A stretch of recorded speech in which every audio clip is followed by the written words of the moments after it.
નમસ્કાર, ઘનશ્યામ બિરલા, પ્રમુખ શ્રી સ્વર્ણિમ Gujarat youth foundation Surat. આજરોજ અમે જમ્મુ કાશ્મીર બોર્ડર શ્રીનગર પર આપણા વીર જવાનો સાથે દિવાળીનો તહેવાર મનાવવા માટે આવ્યા હતા, જેની અંદર 60 બટાલિયનમાં 1000 સૈનિકોની સાથે દિવાળીના તહેવારની ઉજવણી કરી, જેમાં અમે 1000 બોક્સ મીઠાઈ, 1000 સાડી અને 1000 ટિફિનની ભેટ આપી. તેમજ હાલ જ્યારે સરદાર પટેલ સાહેબની 150મી જન્મજયંતિ ઉજવી રહી છે, ત્યારે એ શ્રીનગરના કેમ્પસની અંદર સરદાર પટેલના સ્ટેચ્યુનું રેન્જ આઈજી અશોક યાદવને હસ્તે અમે અનાવરણ કર્યું. બીજી મહત્ત્વની વાત એ છે કે અમને એક આનંદ એ વાતનો થયો કે જ્યારે અમે સરદાર પટેલના સ્ટેચ્યુનું અનાવરણ કર્યું, ત્યારે એ પાર્ક છે એનું નામ આઈજી દ્વારા પટેલ પાર્ક આપવામાં આવ્યું, જે ખરેખર એક સરદાર પટેલને એક બહુ સારી એવી એપ્રિસિએશન કહેવાય. અને આ તકે સર્વે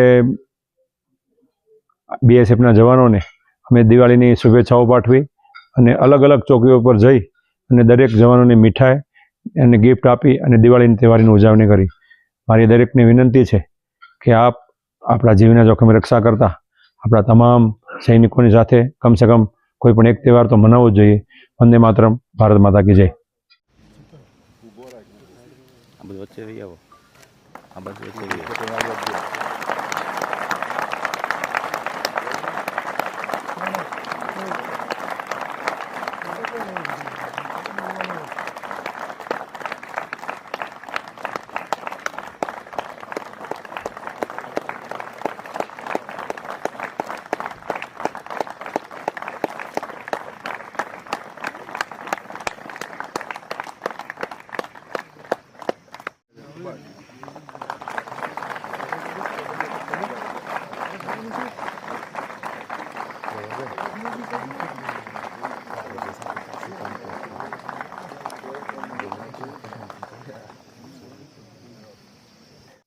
ये जो एनजीओ संगठन है जिसका नाम है स्वर्णिम गुजरात यूथ फाउंडेशन, और ये हमारे जो वीर जवान हैं बीएसएफ के, उन जवानों का हौसला बुलंद करने, उनके साथ कंधा से कंधा मिलाकर हमारी को मोटिवेशन देने के लिए आज हमारे बीच में आए हैं. तो हम इनका एक बार फिर से जो हार्दिक स्वागत और अभिनंदन करते हैं.